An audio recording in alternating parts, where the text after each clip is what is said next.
अस्सलाम वालेकुम। उम्मीद करता हूँ कि आप सब ठीक होंगे बच्चों आज का हमारा टॉपिक है लिविंग ग्रुपों।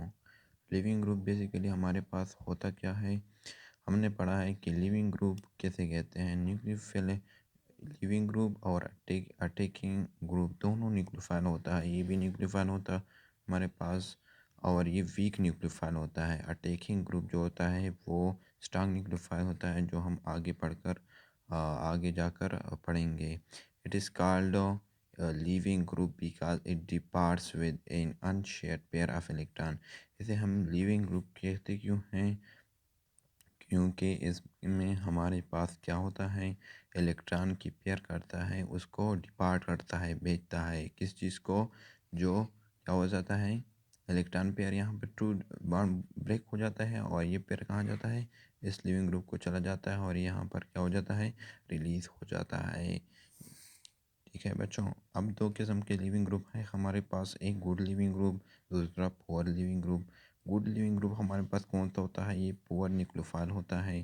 प्योर न्यूक्लियोफाइल का मतलब क्या होता है कि ये रिलेटिवली हमारे पास स्टेबल भी होता है और ये वीकली बेसिक होता है। क्योंकि जब भी हमारे पास अगर ये गुड न्यूक्लियोफाइल होता तो हमारे पास ये रिलेटिवली स्टेबल भी नहीं होता और वीकली बेस नहीं होता, ये स्ट्रांग बेस यहाँ पर होता। एग्जांपल हमारे पास जिसके हमारे पास एसिड स्ट्रांग होगी उसके हमारे पास जो न्यूक्लियोफाइल बनती है वो वीक होगी। यहाँ पर क्लोराइड, ब्रोमाइड और इस HSO4 की अगर हम बात करें तो ये हमारे पास सारे वीक गुड लिविंग ग्रुप में आते हैं, क्योंकि ये आसानी से हमारे पास लीव कर सकते हैं। और आयोडाइड में थोड़ा कन्फ्यूजन है क्योंकि ये गुड लिविंग ग्रुप में भी आता है और इसमें एक प्रॉब्लम है, वो मैं बाद में जाके डिस्कस करूँगा। अब इसके बाद आता है पुअर लिविंग ग्रुपों। पुअर लिविंग ग्रुप क्या होता है हमारे पास, ये गुड न्यूक्लियोफाइल होता है। गुड न्यूक्लियोफाइल का मतलब क्या होता है, यहाँ पर मैं लिख भी देता हूँ कि गुड न्यूक्लियोफाइल क्या होता है। गुड न्यूक्लियोफाइल का मतलब होता है कि ये तो फर्स्ट ऑफ ऑल अनस्टेबल भी होगा और दूसरा हमारे पास ये स्ट्रांगली बेसिक होगा। स्ट्रांगली बेसिक का मतलब क्या होगा कि इजीली प्रोटॉन को एक्सेप्ट कर सकता है, गेन कर सकता है। और अगर इसकी एग्जांपल हमारे पास क्या है, हाइड्रोक्साइड आयंसों और अल्काइल ऑक्साइड आयंसों और NH2 जो अमाइड आयन है, ये हमारे पास क्या आते हैं पुअर लिविंग ग्रुप में। अब मैंने बात की थी कि आयोडाइड में कन्फ्यूजन है। आयोडाइड आयन जो हमारे पास है ये गुड लिविंग ग्रुप भी है और गुड न्यूक्लियोफाइल भी है, लेकिन हमारे पास तो या एक एटम एक ही वक्त में या तो गुड लिविंग हो सकता है या गुड न्यूक्लियोफाइल हो सकता है। तो फिर ये किस तरह होता है, आइए इसकी बात करते हैं। ये हमारे पास due to weak carbon and iodide bond, carbon और आयोडीन की जो बॉन्ड हैं उसके अगर हम देखें तो उसको हमारे पास वो हमारे पास काफ़ी वीक होता है, जिसकी वजह से ये गुड लिविंग ग्रुप हुआ। अब ये गुड न्यूक्लियोफाइल क्यों है, गुड न्यूक्लियोफाइल ये इस वजह से है कि यहाँ पर हमारे पास मैंने एक बात लिखी है यहाँ पर कि न्यूक्लियोफिलिटी directly proportional to polarisability.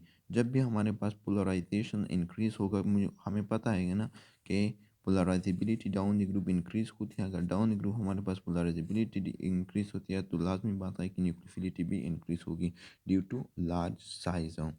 Understand. अब अगर सबस्ट्रेट मॉलिक्यूल की अब बात करें, यहाँ पर हमारे पास बहुत ज़्यादा सबस्ट्रेट है कि सबस्ट्रेट कहते कैसे हैं, हम कहते हैं कि अटैकिंग ने सबस्ट्रेट मॉलिक्यूल पे हमला किया। तो सबस्ट्रेट का मतलब, अटैकिंग का मतलब यहाँ पर हमारे मेरा मतलब होता है कि बांड बनाते हैं ना। अटैकिंग का मतलब यहाँ पर मेरा वो होता है। सबस्ट्रेट मॉलिक्यूल क्या होता है, ये the alkyl halide molecule on which a nucleophile attacks. वो हमारे पास अल्काइल हेलाइड का मॉलिक्यूल जिस पे हमारे पास न्यूक्लियोफाइल अटैक करते हैं उसे हम क्या कहते हैं, सबस्ट्रेट मॉलिक्यूल। यहाँ पर अगर हम देखें तो यहाँ पर हमारे पास क्या है, सबस्ट्रेट है, ये हमारे पास अटैकिंग न्यूक्लियोफाइल है। अंडरस्टैंड बच्चों, अगर इसमें कुछ प्रॉब्लम हो तो आप इससे स्क्रीनशॉट भी ले सकते हैं। ठीक है, अगर कोई मसला हो तो फिर आप मुझसे पूछ सकते हैं। लिविंग ग्रुप की बात की, फिर गुड लिविंग की बात की, फिर पुअर लिविंग की बात की, फिर आयोडाइड आयन में कन्फ्यूजन की बात की, न्यूक्लियोफिलिटी का रिलेशन। ये रिलेशन जो है ना बेटो बच्चों, ये बहुत ज़्यादा इंपॉर्टेंट है, इसको बहुत ज़्यादा अहमियत हासिल है। ठीक है, कि ये जो रिलेशन है ना इसके काफ़ी ज़्यादा MCQ आते हैं, आप सिंपली इससे MCQ सॉल्व कर सकते हैं। ओके, थैंक यू, अल्लाह हाफिज़।